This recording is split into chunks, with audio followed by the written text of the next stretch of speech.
Hello friends, नमस्कार। देखिए, जैसा कि लंबे इंतज़ार के बाद जो है आपका बीपीएससी ने जो है +2 वालों का जो रिज़ल्ट जो है वो जारी कर दिया है ना।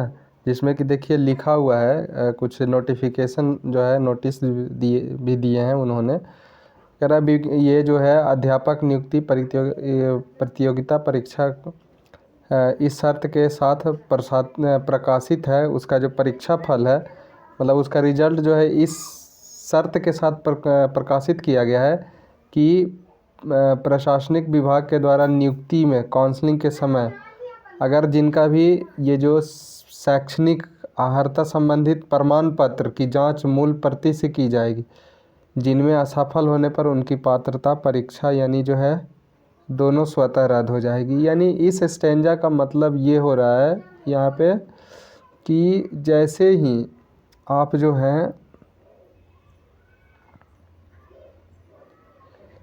इस वाले स्टेंजा का मतलब है कि अगर आपने जो है यहाँ पे जो भी डॉक्यूमेंट जो है आप लोगों ने अपलोड किया है और उसके बाद जिस पे जो है आप लोग का देखिए सुबह में ही ये हुआ था कि जो है आपका बीपीएससी में जो आप अगर लॉगिन किए होते तो वहाँ पे आपका डॉक्यूमेंट पे जो है सब पे वेरीफाई करके जो है मोहर लगा करके बीपीएससी ने अपलोड किया था वेरीफाइड। अब कह रहा है कि अगर उसको एक बार और आपका भी होगा, यानी जो डॉक्यूमेंट वेरिफिकेशन जो ओरिजिनल वाला होगा वो ओरिजिनल लिया जाएगा।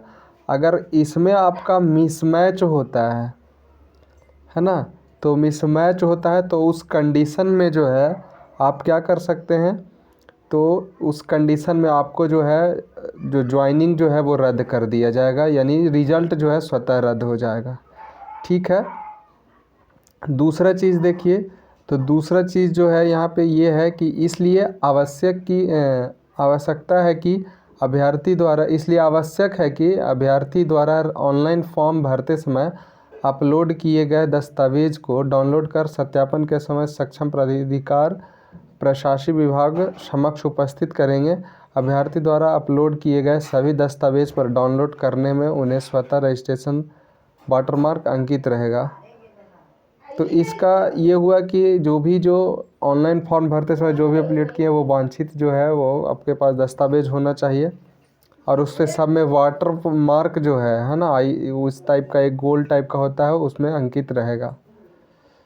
उसके बाद देखिए, अतः उक्त यहाँ पे देखिएगा तो इसका जो मतलब हो रहा है, देखिए जैसा कि या इस वाले जो ये है इसका मतलब जो है निकल कर के आ रहा है, यानी इस वाले स्टैंजा का मतलब इसमें है कि जो भी आपने जो है डॉक्यूमेंट जो है अपलोड किया था तो उस पे जो है बीपीएससी ने जो है क्या किया है कि सब पे जो है ये वाटर मार्क लगा करके आपका जो डॉक्यूमेंट्स है और वो वाटर मार्क लगा करके क्या किया, अपलोड कर दिया और उसमें रजिस्ट्रेशन नंबर भी लिखा हुआ है। इसका मतलब है कि बीपीएससी ने जो है आपका जो डॉक्यूमेंट्स है उसको वेरीफाई करके उसको मुहर लगा दिया है। अब इसको आपसे फिर से डाउनलोड करना है और उसके साथ ये ले जाना है और उसके बाद पहला नंबर कि आपको डाउनलोड करके ये वाला ले करके जाना है प्रति, जिसमें सब में जो है वाटरमार्क और रजिस्ट्रेशन नंबर लिखा होना चाहिए। दूसरा ये कि आपका जो ये होगा ओरिजिनल, दूसरा में आपको ओरिजिनल वाला लेके जाना है ना। तो दूसरा में आपको ओरिजिनल वाला ले करके जाना है वहाँ पे ओरिजिनल, तो ओरिजिनल वाला आपको ले करके जाना है। तो ये दोनों होना चाहिए। ठीक है। फिर नेक्स्ट पे आते हैं। उसके बाद कहा है कि उक्त परीक्षा में संबंधित सशर्त रूप से सफल अभ्यर्थियों को सूचित किया जाता है कि ऑनलाइन आवेदन करते समय ऐसा कोई वांछित शैक्षणिक प्रशैक्षणिक अर्हता संबंधी प्रमाण पत्र आयोग के पोर्टल पर अपलोड नहीं किया गया है हो तो वैसे अभ्यर्थी राजपत्रित पदाधिकारी से दस्तावेज को सत्यापित कर पुनः शिक्षा विभाग बिहार पटना द्वारा निर्धारित तिथि तक आयोग के पोर्टल पर अपलोड करेंगे। पुनः आयोग के पोर्टल से वांछित प्रमाण पत्रों का डाउनलोड कर जिस पर आयोग का वाटरमार्क होगा और प्रशासनिक विभाग के द्वारा आयोजित काउंसलिंग में जो है आपका आयोग के वाटरमार्क के बिना कोई प्रमाण पत्र मान स्वीकार्य नहीं होगा। देखिए यहाँ पे लिखा गया है कि जैसे कोई आप किन्हीं का जो है ये जिनका रिजल्ट हो गया है, ठीक है, उनका +2 में रिजल्ट हो गया मान के चलते हैं, फिर उसमें अगर आपका जैसे अभी भी उस टाइम पे आपका प्रोविज़नल जो है, प्रोविज़नल से ही आप लोग डाले होंगे फॉर्म। अब आपके पास जो है मान लेते हैं कि आपका जो सर्टिफिकेट है यानी डिग्री सर्टिफिकेट जो है वो अगर आपके पास अवेलेबल है ना, तो आप डिग्री सर्टिफिकेट को जो गस्टेड ऑफिसर है ना, जो गस्टेड ऑफिसर हैं उससे जो है आप करवा करके मोहर साइन करवा करके आप उसको जो है फिर से एक डेट देगी बीपीएससी, और फिर उसको आप जो है उसको अपलोड कर सकते हैं। और फिर जब आप अपलोड कीजिएगा तो फिर जो है बीपीएससी के द्वारा उसको वेरिफिकेशन किया जाएगा, वेरिफिकेशन करके फिर से उसको अपलोड किया जाएगा। किसके लिए?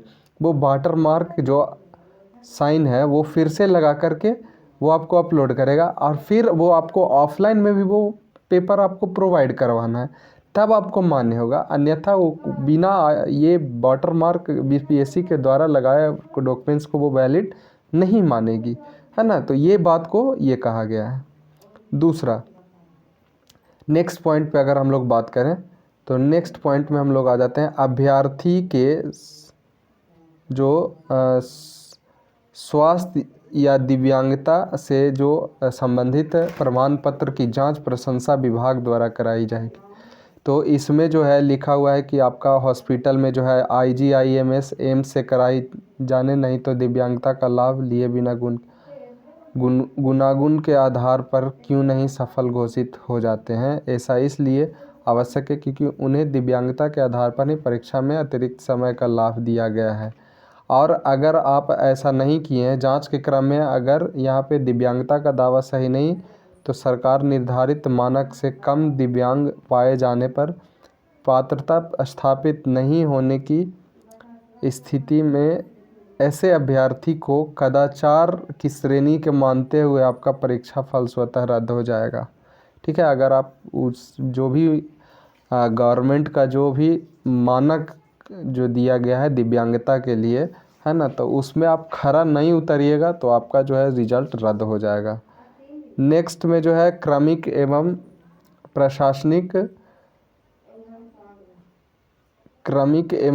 प्रशासनिक जो है आपका दिया गया है सुधार विभाग के संकल्प ज्ञापन संख्या इतना में कह रहा है कि 1/10/2010 तक, यहाँ पे देखिएगा तो 1/10/2008 के अनुसार लिखित परीक्षा में शामिल सामान्य वर्ग के उम्मीदवारों को 40% जो है आपका दिया गया है, पिछड़े वर्ग के उम्मीदवारों को 36.5%, अत्यंत पिछड़ा वर्ग के उम्मीदवारों को 34% एवं अनुसूचित जाति एवं जनजाति महिलाओं उम्मीदवारों निःशक्त के लिए जो है आपको 32% जो है न्यूनतम अर्हता प्राप्त करना अनिवार्य होगा, अन्यथा वे परीक्षा से बाहर हो जाएंगे।